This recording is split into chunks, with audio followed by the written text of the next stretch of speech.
Like பண்ண மறந்துடாதீங்க. Subscribe பண்ணுங்க.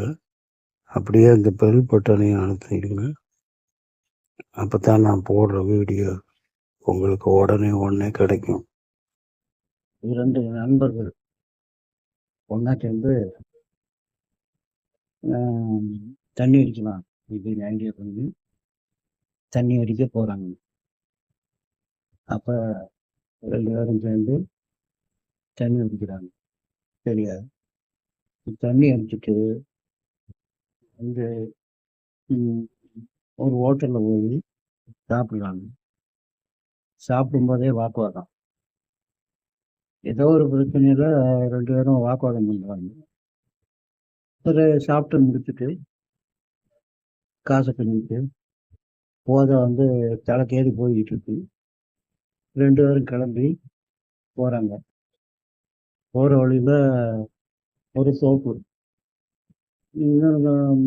மாஞ்சாக்கு அதுக்குள்ளே நுழையிறாங்க. நுழைஞ்சு கொஞ்ச நேரம் உட்காந்துட்டு போவாங்க. அப்போ உட்காந்துருக்கும்போது பேசிக்கிட்டு இருக்கும்போது மறுபடியும் வாக்குவாதம் ஆகும். வாக்குவாதம் ஆகி ஒருத்தனுக்கு ஒருத்தன் பிரச்சனையாகி பெரிய சண்டை ஆகிடுது. அப்போ என்ன செய்கிறான், ஒருத்தன் இவனை அடிச்சு போடுறான். கோவத்தில் அடித்த உடனே இன்னொருத்தன் என்ன செய்கிறான், அதான் மப்புக்குள்ளே இருக்க என்ன செய்கிறான், ஒரு கத்தி எடுத்து அவன் ஏற்கனவே பைக்குள்ள சின்னதாக ஒரு கத்தி வச்சுருந்தான். அந்த கத்தி எடுத்து இவனை ஒரே குத்தா குத்திடுறான். இது வேணும்ன்ட்டு அவன் நினச்சிக்கிட்டு செய்யலை. சின்ன கத்தி தானே கீறி விடுவோன்ட்டு குத்திக்கிட்டான். அது நல்லா ஆழமாக பதிஞ்சு என்ன ஆகுது, குத்துப்பட்டவன் செத்து போயிடுறான். இப்போ குத்துனவன் என்ன பண்ணுறான், ஓடிடுறான். இதுக்கு யார் பொறுப்பு சொல்லுங்க? இதுக்கு யாருமே பொறுப்பேற்க முடியாது. ஏன்னா கூடயே ஒரு 6.5 கோடி மக்கள் தமிழ்நாட்டில் இருக்காங்க. ஒவ்வொருத்தன் கூடயும் போலீஸு இல்லை பாதுகாப்புக்காக ஒவ்வொருத்தன் கூடயுமே அலைய முடியாது. இதுக்காக எந்த அரசை குறை சொல்லவும் முடியாது. அது வந்து தெரியாமல் முந்தி இருந்தவன் இந்த அரசை குறை சொல்லுவான். பிறகு அந்த அரசு ஆட்சிக்கு வந்தவொடனே இவன் அவனை குறை சொல்கிறவன். இதெல்லாம் தப்பு. இதெல்லாம் எதிர்பார்க்காத சம்பவங்கள், எதிர்பார்க்காம நடக்கிறது. புரியுதா? அப்போ இந்த சம்பவத்தை நம்ம யாராலையும் தடுக்க முடியாது. இத்தனை கோடி மக்களில் ஒவ்வொருத்தனும் செய்கிறத கூடயே ஒரு போலீஸ் பின்னாடியே ஒவ்வொருத்தன் பின்னாடியே அலைய முடியுமா? 6.5 கோடி போலீஸை போட முடியுமா? அதனால் ஒரு தப்பு நடக்கு, இந்த மாதிரி ஒருத்தன் குத்துறான், ஒருத்தன் சாகுறான் அப்படின்னா அதுக்கு இந்த அரசாங்கம் தான் காரணம்னு யாராலும் சொல்லக்கூடாது. என்ன ஒரே ஒரு விஷயம் என்னன்னா, உடனடிய நடவடிக்கை.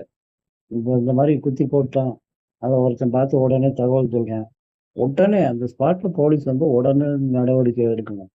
அதுதான் அரசு செய்ய வேண்டியது. அதை விட்டுட்டு இந்த அரசு பொறுப்பு இல்லை, இந்த ஆட்சியில் நடந்தது என் ஆட்சியில், அதனால தான் என் ஆட்சியிலே நடக்குது அப்படிலாம் யாருமே எந்த அரசுமே இதுக்கு பொறுப்பேற்றுக்கிட முடியாது. அதனால் ஒரு கொலை நடக்கிறது ஒரு இது இப்போ அரசாங்கம் மட்டும் இல்லை, இது மன்னராட்சி காலத்திலேயே நடந்திருக்கு. அதுக்கப்புறம் தான் அவங்க நடவடிக்கை எடுத்திருக்காங்க, செஞ்சுருக்காங்க, பண்ணியிருக்காங்க. இதுக்கெல்லாம் அரசை குற்றம் சொல்றது தவறு. அப்போ உடனடி நடவடிக்கை எடுக்கணும். அதுதான் ஒரு அரசாங்கம் செய்ய வேண்டிய வேலை. இது மாதிரி தான் கொள்ளையடிக்கிறது, கற்பழிப்பு எல்லாமே இது மாதிரி தான் நடக்குது. உண்மையா இல்லையா? இதுதானே உண்மை. அப்படி நடக்கிறது தான் அரசு உடனடி நடவடிக்கை எடுத்து அதை என்ன செய்யணுமோ செய்யணும்.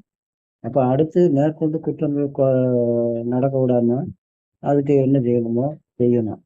இப்போ இவங்க துரித நடவடிக்கை எடுக்கிறத பார்த்து அப்போ ஒரு குற்றம் செய்கிறவன் கொஞ்சம் பயப்படுவான், கொஞ்சம் யோசிப்பான். அதனால குற்றம் பண்ணுறதுக்கெல்லாம் அரசாங்கத்தை குறை சொல்லக்கூடாது. ஓகேவா? அதுக்கு உடனடி நடவடிக்கை எடுத்தாங்கன்னா அந்த அரசை பாராட்ட வேண்டியதுதான்.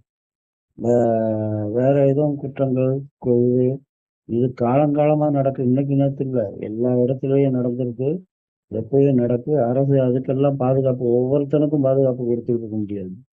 நடந்ததா வேகமாக போனாங்க, நடவடிக்கை எடுத்தாங்க, அதைத்தான் நம்ம பார்க்கணும். இந்த அரசும் செய்ய முடியும், அதைத்தான் செய்ய முடியும். அது இல்லாம வருமுன் காப்போங்கிற மாதிரி கொடாப்பெல்லாம் நடக்கிறதெல்லாம் தடுக்கவே முடியாது. என்ன அதனால ஒரு கொலை குத்தம், கொலை கொள்ளை இதெல்லாம் நடக்கிறதுக்கு ஒரு அரச காரணம் சொல்லக்கூடாது.